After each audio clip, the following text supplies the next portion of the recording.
C'est l'heure du journal de l'Afrique, soyez les bienvenus sur France 24. À la une ce soir, la semaine sanglante dans le Sahel. 3 attaques djihadistes ont visé successivement le Niger, le Burkina Faso et le Mali. Au total, le bilan fait état d'au moins 132 morts. La situation sécuritaire est-elle en train de dégénérer? La réponse d'Abdoulaye Bari, journaliste spécialiste du Sahel, à suivre. Dans ce journal, on vous emmènera également à la rencontre de femmes détenues au Mali, incarcérées dans la prison de Bolé, l'un des seuls pénitenciers pour femmes dans le Sahel. Enfin, nous allons tendre le micro à ceux qui font campagne pour la rumba congolaise. Objectif, que cette musique qui a bercé des générations en République démocratique du Congo et ailleurs devienne patrimoine immatériel de l'humanité. La situation sécuritaire dans le Sahel est préoccupante. On va d'abord s'arrêter au Burkina Faso. L'attaque qui visait le convoi militaire qui escortait des civils mercredi a fait au total 80 morts. Julien Cheïda. À l'hôpital de Dori, les blessés se comptent par dizaines. Des civils pour la plupart, victimes d'une embuscade terroriste. 5 patients ont été reçus aux urgences, dont un cas grave. Il y avait également un enfant. Actuellement, il y a 4 malades qui ont été transférés dans le service de chirurgie. Maintenant, il faut évacuer pour une prise en charge spécialisée. L'attaque survenue mercredi s'est déroulée à Gorgadji, dans le nord du Burkina Faso, à la frontière avec le Niger et le Mali. Le convoi militaire escortait des civils qui retournaient dans leur région d'origine après avoir fui les insurrections djihadistes. Que dire, c'est encore une fois présenter les condoléances aux familles de ceux qui nous ont dévancés dans l'au-delà. C'est encore une fois souhaiter prompt rétablissement aux blessés. Les auteurs de l'embuscade seraient affiliés à des groupes liés à Al-Qaïda et à l'organisation État islamique. En 3 semaines, près d'une centaine de militaires ont été tués dans ce type d'attaques répétées. 3 jours de deuil national ont été décrétés jusqu'à samedi soir. C'est le cycle infernal dans cette zone du Sahel. Les pays de la région ne connaissent pas de répit. Cette semaine, le Niger, le Burkina Faso, puis le Mali ont été visés par des attaques terroristes.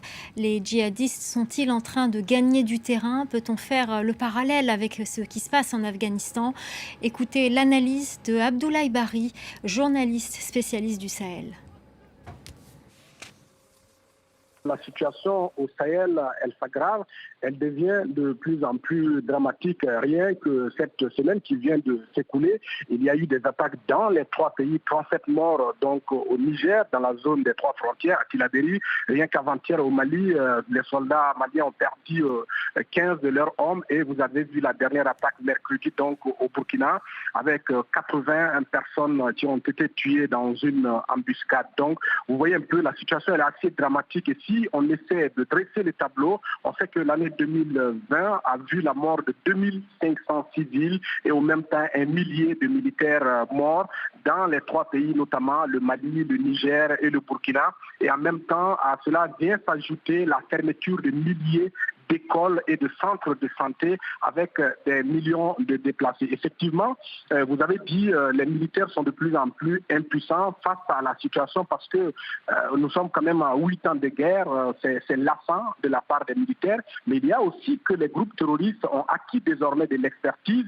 Ils arrivent donc à poser des mines qui ont un effet très dangereux pour les militaires qui ne voient pas ces mines placées. Et donc, lorsque ça explose, ça fait énormément de dégâts et les militaires se trouvent impuissants à cette capacité de nuisance donc, des groupes terroristes au Sahel. Alors, on fait beaucoup ces derniers jours le parallèle entre la situation au Mali et celle en Afghanistan. Le départ des forces Barkhane va-t-il favoriser le retour des djihadistes? Ces derniers vont-ils reconquérir ces territoires? Évidemment, les gens essaient de faire un parallèle, mais il y a une grande différence entre les 2 situations. La différence, en Afghanistan, on a un groupe assez homogène avec un projet politique de gouvernance nationale. Or, au Sahel, on a une multitude de groupes terroristes qui n'ont pas un projet politique.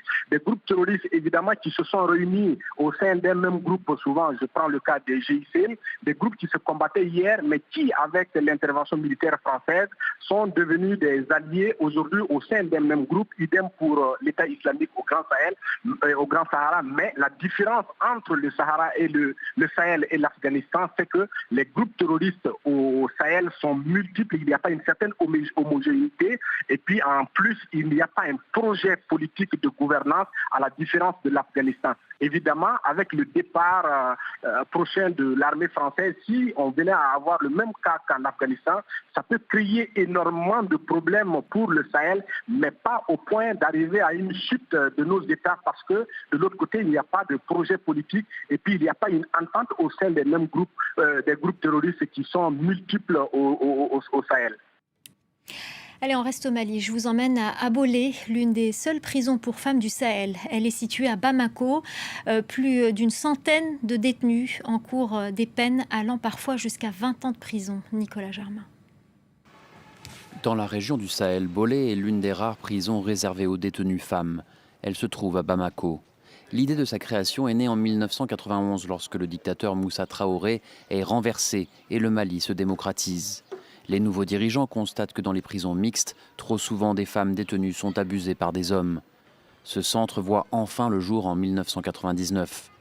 Certaines détenues estiment que les peines de prison sont trop lourdes. Le seul message que je peux dire, je dis aux autorités maliennes vraiment de revoir la condamnation des femmes. Oui, l'erreur est humaine, c'est vrai. Nul n'est parfait dans la vie, mais vraiment qu'ils revoient un peu la condamnation des femmes. Voilà. La prison compte actuellement 144 détenus. Des ateliers de couture, de coiffure et de confection de savon sont organisés. Toutes ces dames ou toutes ces filles mineures que vous voyez dans la détention, elles font quelque chose, elles font une activité. Nous ne sommes pas seulement un centre de détention, mais nous sommes là également pour rééduquer, pour apprendre aux détenus des activités génératrices de revenus, afin de préparer leur réinsertion dans la société. La loi malienne permet aux enfants de détenus de rester avec leur mère jusqu'à l'âge de 3 ans. Ils sont ensuite placés dans des centres d'accueil. La plupart des femmes ici sont accusées de violence ou de meurtre. Mais la justice malienne est sous-financée et donc très lente. Résultat, 2/3 des femmes ici, d'après la direction pénitentiaire, attendent toujours leur jugement. Place à présent à un peu de musique. On va vous parler de cette campagne qui n'a pas eu de mal à mobiliser les foules en République démocratique du Congo, celle pour faire inscrire la rumba congolaise au patrimoine culturel immatériel de l'humanité. Ce style musical qui fait danser de Kinshasa à New York en passant par Bruxelles et Abidjan serait ainsi reconnu au même titre que la rumba cubaine. Écoutez la réaction du célèbre musicien Blaise Boula au micro de nos correspondants Clément Bonnereau et Juliette Dubois. Il y a la reconnaissance de la rumba cubaine. Mais le berceau, c'est le nombril. C'est la rumba congolaise. Nous faisons de la rumba. Alors pour pérenniser la rumba, c'est mieux que ce soit reconnu au niveau international. Et surtout que la musique ou la culture est un des piliers du développement durable. Ça favorise à l'économie, au social et à l'environnement. Donc l'inscription Oura l'accompagne. Je suis pour à 1000%. Alors qu'en pensent les Congolais? Écoutez, vous n'allez pas être déçus. C'est un patrimoine, pour moi, il doit être reconnu mondialement. Je serais très fier parce que pour moi, ça sera une façon de dire qu'on a reconnu mon enfance, on a reconnu mes origines, on a reconnu ma culture. La rumba, c'est toute une histoire. La rumba me rappelle encore l'indépendance d'Afrique. Manu Dibango et tout le monde, lorsqu'ils ont chanté Indépendance Tcha-Tcha, c'était la rumba. Vous voyez, donc la rumba, c'est notre identité. J'adore que la rumba congolaise puisse aller plus loin encore. Vous pouvez être malade, souffrante, mais le fait que vous attendez la rumba, et ça va vous aider à être guéri même. Parce que c'est une musique, je peux dire, elle est trop douce. Et la preuve que la rumba est une institution en République démocratique du Congo, ce groupe, le staff Bendan Bilili, composé de musiciens congolais pour la plupart handicapés et sans abri, ils avaient chamboulé la rumba, enflammé les salles européennes avec leur style unique et leur vie bouleversante. Aujourd'hui, ils rêvent de revenir sur le devant de la scène. Camille Nedlek. C'est une musique qui bouleverse les stéréotypes. 10 ans après leur heure de gloire, le groupe Staff Benda Bilili joue à nouveau ensemble, là où tout a commencé, dans les rues de Kinshasa. Nous avons encore un album qu'on a préparé, donc bientôt nous serons en Europe, si Dieu le veut. Le groupe avait fait sensation grâce à un documentaire dont ils étaient les protagonistes, projeté à Cannes en 2010. 2 albums et une tournée mondiale avaient suivi, mais le rêve s'est arrêté en 2013 avec la dissolution du groupe. 5 ans après, ils se sont réunifiés et ont sorti un nouvel album en 2019.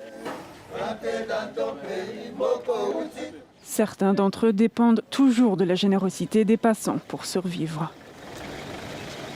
Moi, j'ai vu avec les amis, voilà, vos musiciens sont en ville là-bas en train de faire la mendicité. Alors qu'ils ont des droits qui peuvent changer leur vie. Aujourd'hui, ils demandent leur dû aux producteurs du documentaire qu'ils aient rendu célèbre, n'ayant jamais reçu leur partie des recettes. Je comprends que pour eux, c'est un petit peu une bouée, c'est le moment, ils pensent qu'on a fait des millions, qu'on roule carrosse et qu'eux sont là en galère à Kinshasa. Ce qui n'est pas le cas. Évidemment, dès que les choses sont clarifiées, le pourcentage stipulé dans le papier sera respecté. En attendant, le groupe continue à écrire des nouvelles chansons en lingala. On manque peut-être de fond, mais pas d'inspiration. Voilà, c'est la fin du Journal de l'Afrique. On se quitte en musique avec ces quelques notes de rumba. Bon week-end sur France 24.